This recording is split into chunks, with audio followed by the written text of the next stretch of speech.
ride with me in my foul life.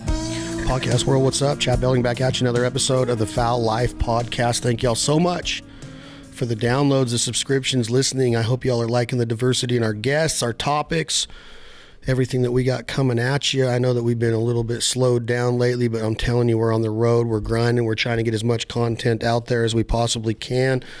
So thanks for the patience. We have a lot of nice episodes coming soon right here at the Foul Life Podcast, as well as our sister podcast, This Life Ain't For Everybody and Where the Pavement Ends.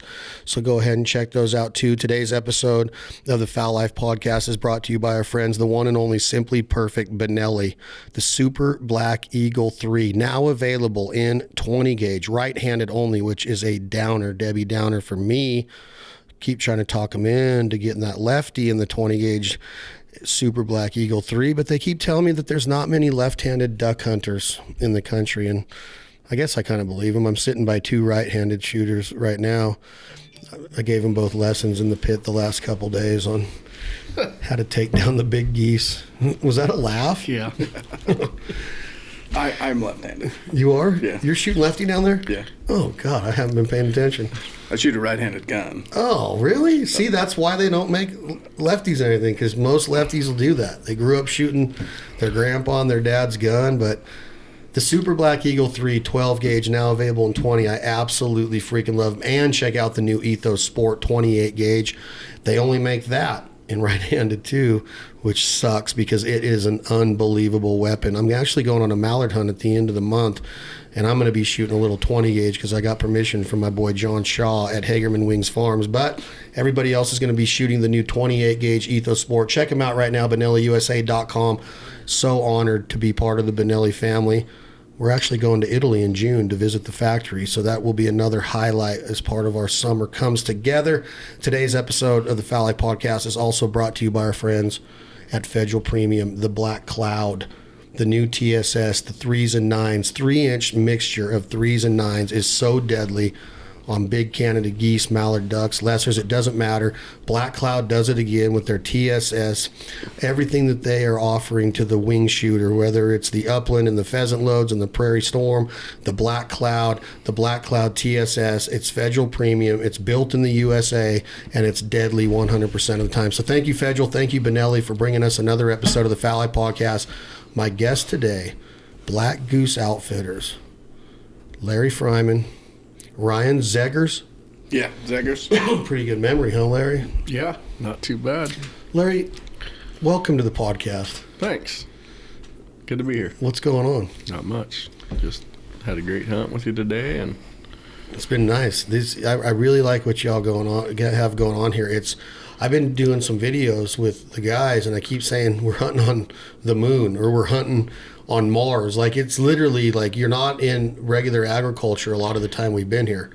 It's a lot just different country. Was it fair to say we're in the Sandhills? Am I allowed to say that? yep, we are in the Sandhills of Nebraska, and it's totally different. Nobody'd ever know that there was goose hunting here like there is. Well, tell me how it happens. Like, how did you know there was goose hunting to start an outfitting service here? Just grew up here as a young kid hunting, and slowly seen how the bird habitat grew, and more birds, and decided it was time to try something. What you got to tell me though, like, you came here, your family brought you to this area of the country Yes. to waterfowl hunt? Yeah. Really? Why? That's just where my dad grew up hunting. Really? Yep. So you had the advantage of coming here as a kid and understanding that there actually was a waterfowl population in the area. Yes. And what time in your career do you finally take that step of like, I'm going to run a business out of this area? 2007. You've been doing this since 2007 right here. Yep. And has it been a slow build, or how would you describe it? Very slow build. And what are you, like, your goals with it in the beginning stages? Did you want to take like a couple groups a year, or what were your visions with it? Yeah, just a couple groups a year, and I was working a full-time job, raising kids, having kids, and what the first year that you went into business, did you have some success that you saw something to build on? no. No. actually borrowed a bunch of money to start my business, and 3 years later, I was still paying it off by working. Well, it's been 15 years now. That's correct. What are you doing now? I'm still a dirt mover. I do this part-time. Should be a full-time gig, but got great help that helps me out to do it, and we've expanded a bunch, and we're going to get bigger and better. You are. Absolutely. Under the BGO and Black Goose Adventures names. Black Goose Outfitters and Black Goose Adventures. Which BGA brings in our other guest, what's your last name? Zegers? Zegers. Mr. Zegers, Rhino. I've been hunting with Rhino the last few days. He's a hell of a goose caller, just a decoy setter upper, understands the game very well. I think we've been a pretty good tandem, haven't we? I feel like so, yeah. Flagging, calling, spotting them. Let's talk about this real quick, Rhino. A little less flagging. Little less flagging? Yeah. I haven't had the flag. Yeah. What do you Maybe mean? a little less calling, too. Really? Is he being serious? We've only killed a limit 3 days in a row. I know, right? While he's been getting his freaking feet done. Yeah. Whatever you call pedicure or whatever. That's what he's been doing. Scouting it out. Rhino, you are going to be partners in Black Goose Adventures in the snow goose realm, right? And that's going to take place in, correct me if I'm wrong, Arkansas and Iowa? Yeah.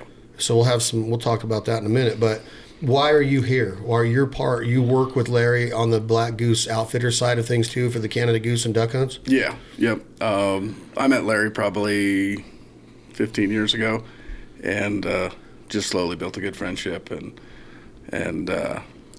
just wanted to be a part of it. Just wanted to help as much as I could where I could, and you know what he is really good at, I'm not, and what I feel like I'm decent at, he is not quite as decent at it, I suppose. So you got to give me some examples. I want to hear this. What is he good at?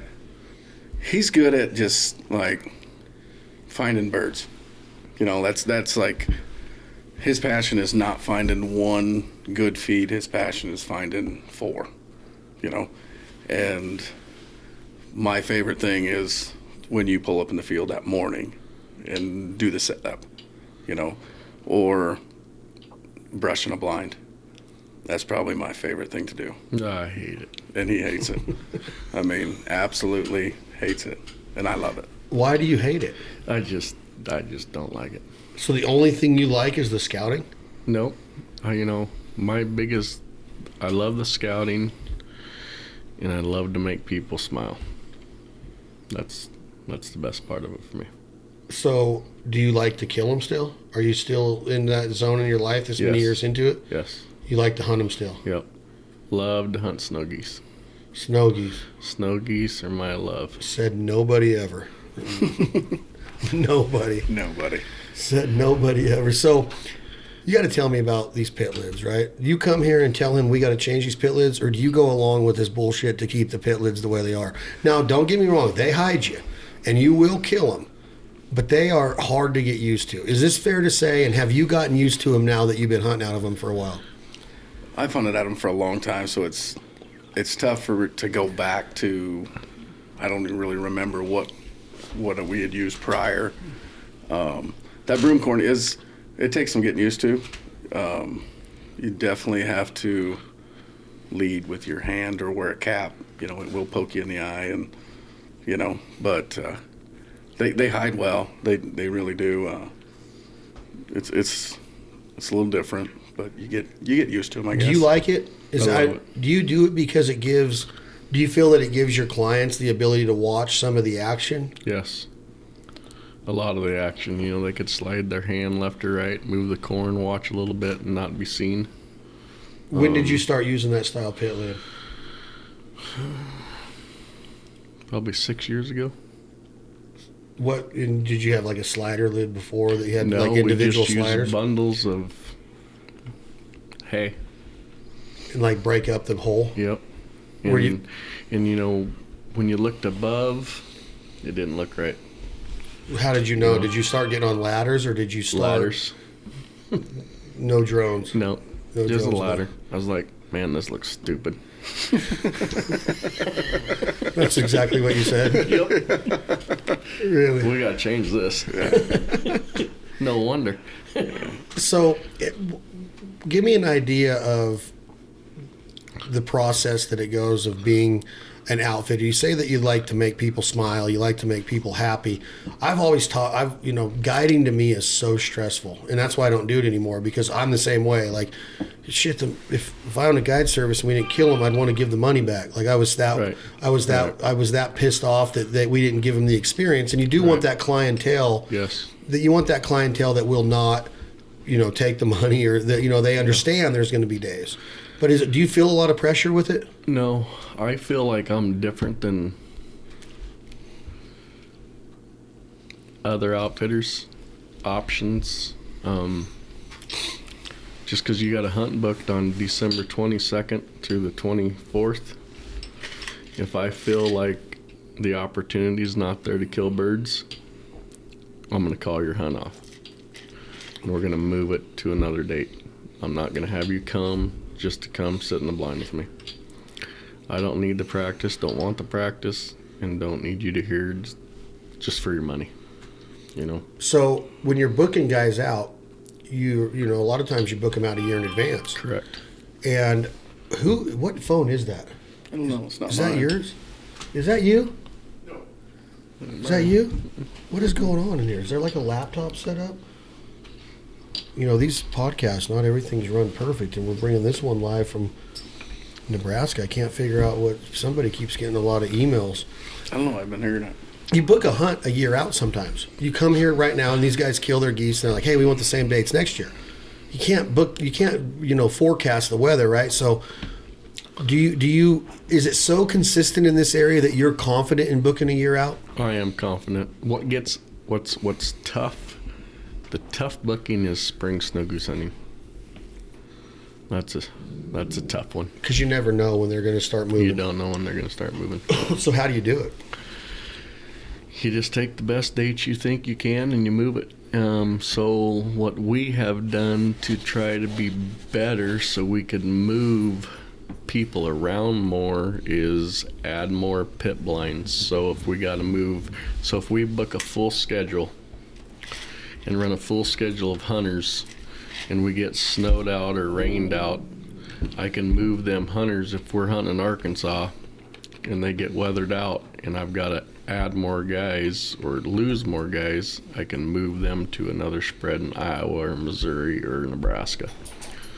So you're not losing them hunters. Do you find that most snow goose hunters are willing to adapt and change their plans if needed because they do want to see that?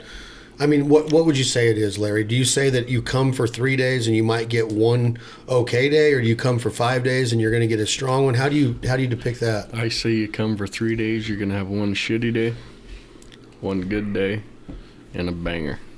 What's good day? 30 birds? Yeah, I'd say 30. Great day, I'd say, is around 80, 90. 80, 90. Yep. Have you had many of those? Lots. How many triple digit days have you had? Hundreds. Hundreds of 100 days? Yes. Any 200 days? Yes. 300 days? Yes. 400 days? No. You've hit the 300 mark? 327 like 7 times. 7 times you've landed on 327? Yep. I've had 2 guys kill 222. Really? Mm-hmm. That's freaking badass. Talk to me a little bit, Rhino, about our first day. We get here and you're like, hey, we're going to go check this field. If they're out of there, they might be feeding all day, but if they're out of there, we're going back because they have been on 2 a days. I mean, it happened fast, right? We're sitting there going, there was literally, I think, 31 minutes left in the legal shooting hour. And you and I, and we have our good buddies Justin Smiley with us. It was before Tate got here. Matt was in the pit with us. We're in corn. We're about 30 miles from where we sit right now. Again, unbelievable country. The drive-in was so killer. Ended up seeing some great mule deer, some great whitetail bucks that evening. But when you have those weather conditions and they come off late, it's almost like impossible to even go out there with your dog and retrieve a bird because they're all coming. So as a guide, tell me a little bit how you ran that hunt and what you were looking at. That when it comes to when you're hunting late afternoon like that, or sometimes we'll have a situation where it's cold and they're not moving early and they will sit all day until the last 30, 45 minutes. And that part of it's stressful because you have all day of trying to keep everybody interested and not wanting to throw in the towel and just be patient. They're going to show up, and when they decide to show up, it's fast. It's just reload, get back down, and they come from all different directions. So that makes it tough. You're calling or flagging at one group coming from the north, and next thing you know, there's 6 or 8 coming from the east, and you're just trying to just kind of wrap your head around all of it and just basically tell everybody just be ready. Help me explain this, Rhino, about guiding and goose hunting, of people getting so stressed and like worried about that first flock that came off that night. We have a great decoy spread. We're up on top of a hill. We're in a great pit location, and the first group laughs at us. Goose hunters and duck hunters, in my opinion, have to learn to be like, you know what? Those weren't our geese. Yeah. Because You're the next 2 groups just do it feet down, and we pound them, right? Yeah. But a lot of guys will like going in the dark. I've seen it so many times on water hunts where they're like, hey, we got to move the decoys right away. I'm like, the sun hasn't even come up. Yeah. There's not even ripples on the water. Let the wind come up a little bit. Let the sun get up and brighten this up. You know what I'm saying? As a guide, you have to be able to assure your clients, hey, it's going to be okay. We're going to get our geese, right? Because today we pounded them again, but we didn't decoy every group. You're not going to. No. There wouldn't be any left if you did. Yeah. Well, with us shooting today, there would have been. I guarantee Would have been plenty. God, it was not. Me personally, it was my worst shooting day of the season. I think personally, as an outfitter, the toughest thing to get used to or to accommodate yourself with is knowing there's only one thing we can do, and that is take you to where they were the day before, and the rest of it is out of our power.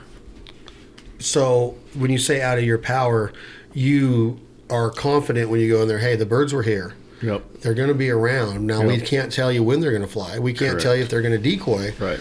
But as a guide and an outfitter, though, you have to understand that you have to go into that hunt with the confidence that you have the ability to decoy some of those groups. Absolutely. They can't all be stale birds. They got to be some new birds mixed in there. There's got to be some type of some groups have to decoy. Right. Otherwise, you wouldn't have return clients, in my opinion. Correct. You can't go into a hunt and not kill anything, no matter what you say. Clients want to kill. Yeah, That's what they come here for. That's right. Right? Yep. So when you say you have the confidence to go in there and do it and you can't control everything, you're kind of telling me that, hey, we'll go in there and we know that the geese were here. We're not going to blow smoke up anybody's you-know-what. Yep. Right? That's what you're telling them, is that you're a man of your word, right? That's your reputation, Larry. Absolutely. So you're telling me that every time you put hunters on a hunt, they're going to be put in the best situation to be successful. Absolutely.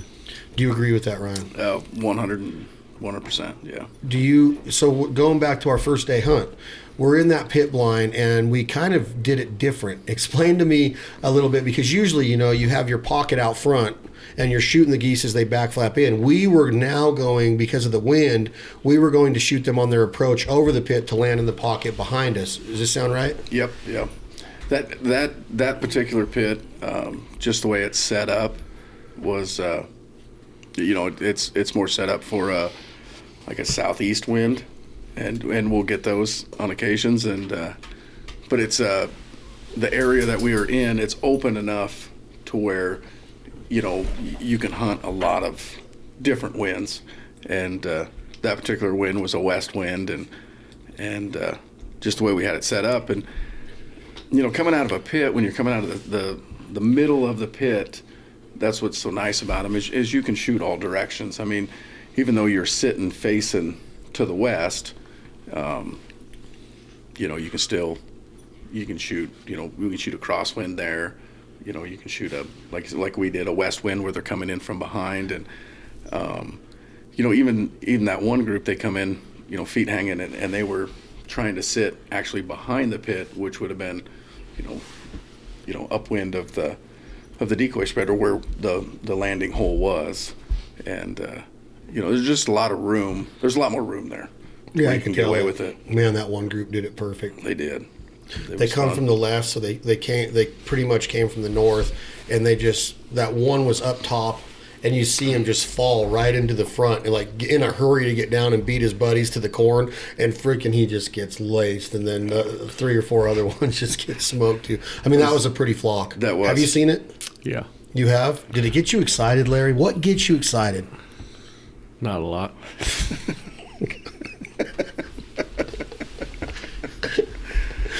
Did that get you excited seeing that flock? Not really.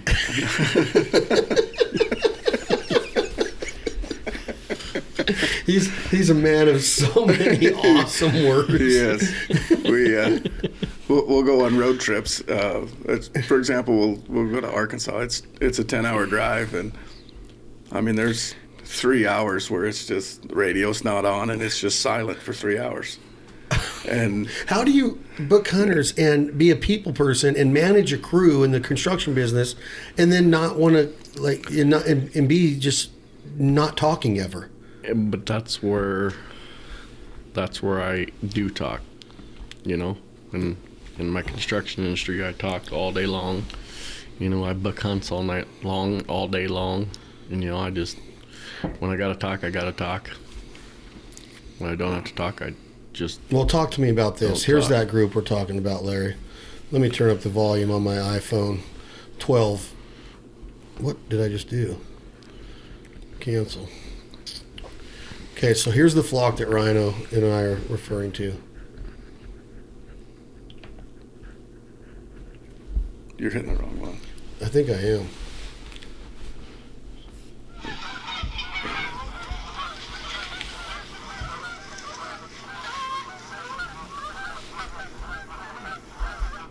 I mean, that one with the feet, I mean, his feet were hanging for a long time before he even came in. That gets you going. And if you do this one right here, you can see it in fast motion the whole time.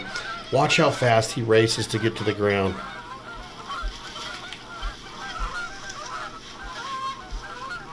He falls right.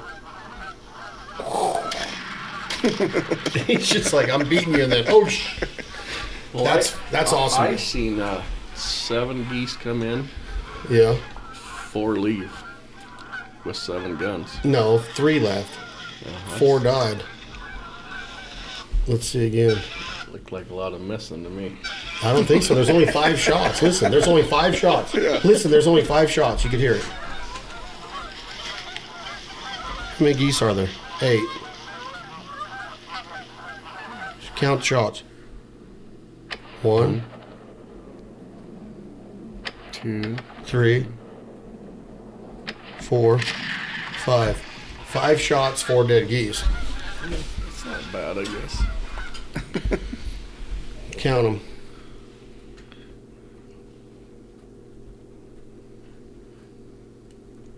I don't know what the hell happened. It's pretty funny. This morning I'm out scouting. One of the landowners texts me. He says, nice shooting. He did. Yeah. Count the shots.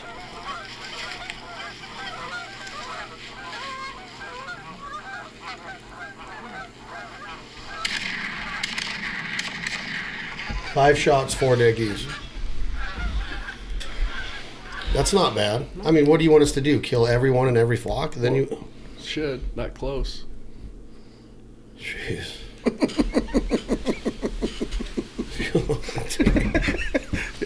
I got to live with this. I'm serious. Like, I shot really good that day. And there's 5 that came in this morning. Came down below the decoys. Boomity boomity boom boom. 5 of them flew away. I don't think that happened. I remember that. Yeah, it did happen. But that's okay. No, it didn't. Those are the ones you remember, though. You don't ever remember the ones you kill. It's the ones you miss is what makes the memories. I'm going to have a lot of memories from today. Today was tough. So the second day hunt was we were out there in the morning, and this is when we start hunting on Mars. We leave the corn and we go to what's called a meadow, which I don't know how it gets a meadow name because there's no meadow where we were. Now, way behind us, there's some water, but this is not a meadow. This is the moon. It's a hay meadow. It's, well, whatever. It's not where you would think you would be killing geese, which is awesome because it was new to us. But again, another great pit placement. And decoy spread, we go with about how many dozen of the Greenhead Gear commercial grade XDs? 12. 12 dozen. So 12 times 12 is 144. Yep. Had a baby. What did you think of that first day? We shot good this day. Yeah. We had 5 guns, so we're allowed 25 geese, or we have 4 guns? We had 4 guns. 4 guns, we're allowed 20 geese. Let me ask you that real quick, Larry. Maybe this is a topic you could touch on in maybe more than a one-word answer.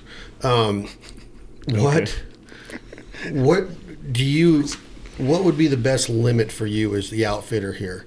As guides, what do you guys want? Do you like the 5-bird limit? Is it too many? Do you wish it'd go back to 3 so you can get in and out faster? What do your clients, because sometimes you get you get 4 birds each and then they quit flying, and then your clients are like, well, we want to go back out in the afternoon and get our last bird each. I've seen the problems that it can cause a guide and outfitter. What do you want it to be, and are you happy with it being at 5?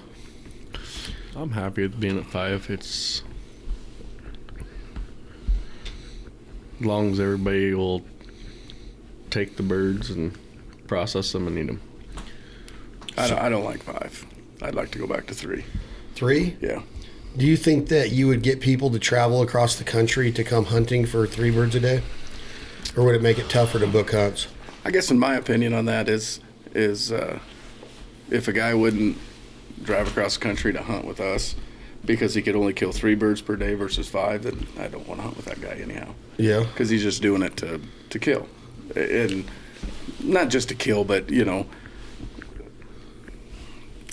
me, if that was the reasoning on why you wouldn't come, then you're probably better off going somewhere else where you could shoot your 5 birds or 4 birds or whatever it is, the limit. But I think 3 birds is plenty.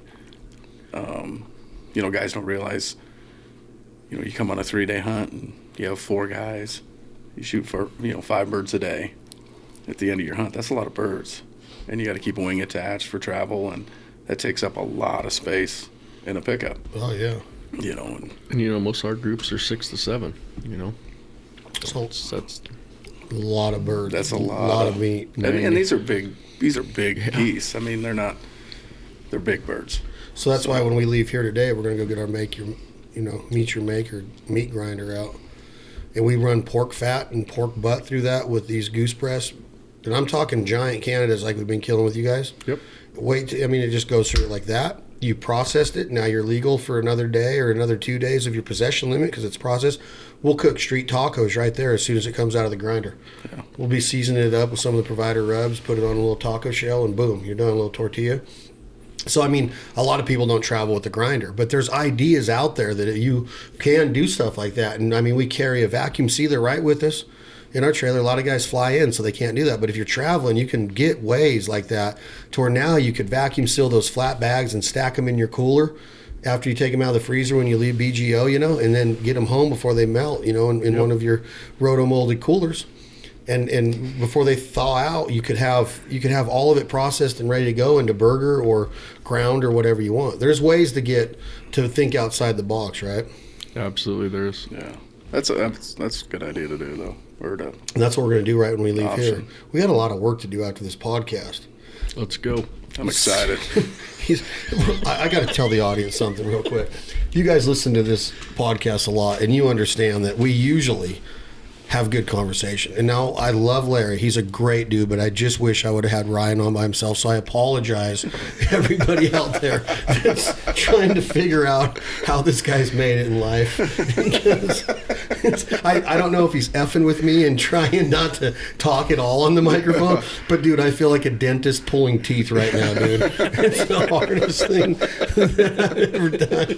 And to put it all into perspective, I asked him 9 freaking times to take his Sitka jacket off, and he wouldn't do that. So it looks like I'm sitting here with that freaking Geico lizard dude. Freaking. Oh, man. Anyway, back to the second day hunt. This field is cool. We hunted it again. We've hunted it twice. This is a cool place. It's got you could see it from ever. These geese can see the flag from a long ways away. They can hear, they see your decoy spread because it starts out high and it kind of drops off the slope on both sides of the pit, and then out in front it kind of slopes down a little bit too. So they see all that from every direction. They can see the silhouettes of the geese standing up by the pit, and then in every direction of the out in front of the pit, behind the pit, on the sides of the pit, they're seeing decoys, right? So this has got to be one of the reasons that makes this pit successful. It stands out, and also there's a ton of freaking geese in this part. They're coming from several different roosts. They're coming from shooting hours. For 4 to 5 hours we were out there today. And again, I'm very good at calling the shot. There were several times just hunting today, we're limited out in an hour. If you're just hunting with the clients. Me, I'm not that, I don't do that. So it's a lot different when I'm filming, and I admit that. It makes it very frustrating for a lot of people. Do you get frustrated, or you kind of just thrown in the towel of like, hey, we're trying to get the best that we can get, and I want the birds to be... Are you talking about today or in general? Just in general, when you're guiding, do you... If they're crossing the pit at 30 yards, are they getting hammered, or do you want everything back flapping out in front of the kill hole? How meticulous are you in calling the shot? Like me, there was a lot of times where I'm like, if I was a guide, I'd have just let them wear those out. But yeah. I just didn't feel right with that being part of what we're trying to do here in the production part. Yeah. What do you think on that? I'm with you on that. I don't know if you heard that one time we had, probably about 40 of them come in, and they didn't quite do it right. Definitely killable birds, but they didn't quite do it right, and I made the comment of we won, and that's what I'm all about. I love that side of it, landing birds, getting them backpedaling, doing it right.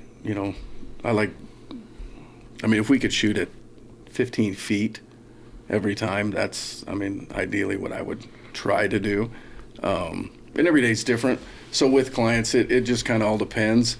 If there are birds and they're going to do it right and backpedal and, come right in the middle of the hole, great. We'll try to do that all day. But if they don't, How do the clients view that, Larry, within your experience, you and Rhino?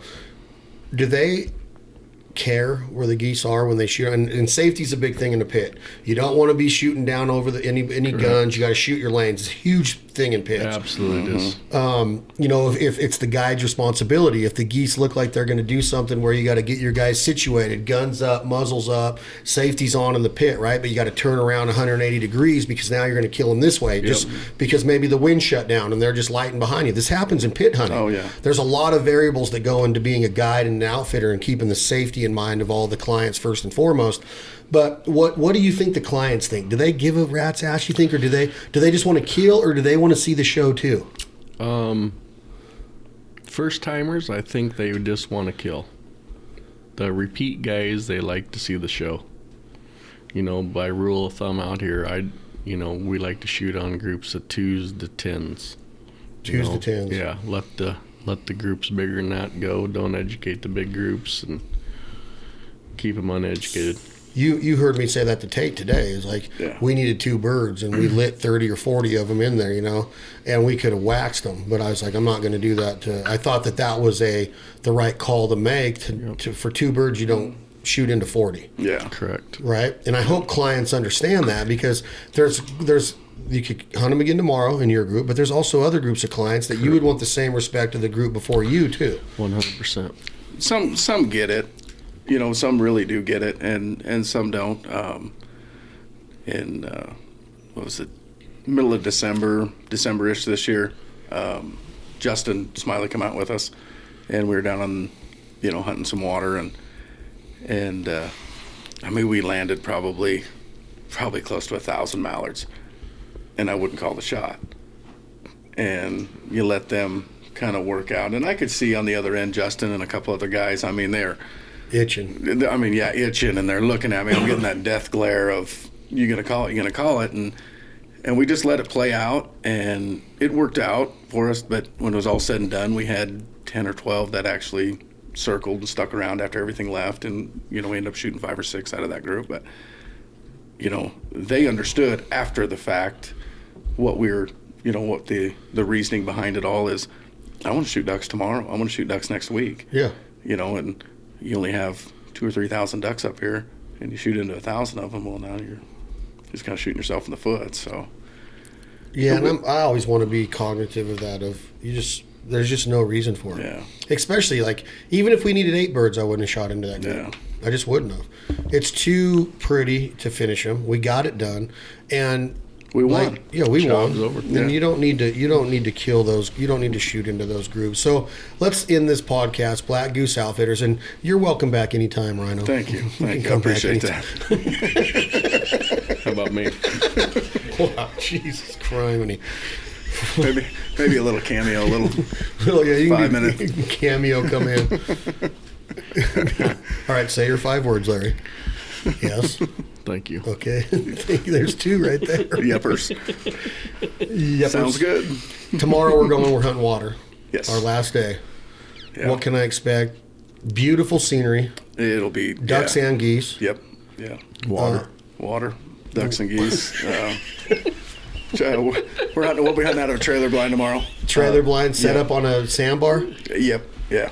Oh, it's gonna be pretty, huh? It is. It is. Do you nice. think we'll kill any? Yeah, I think we'll get into them pretty good tomorrow. Really? Yeah. Do you? Yes. You do? Yeah. Like big I'm gonna time? hunt. You are gonna hunt. Yeah. You want to see it? Yep. Yeah. Are you gonna try to stay as long as you can? 25 minutes. 27 if they fly. That's typical Larry Frimann. Uh-huh.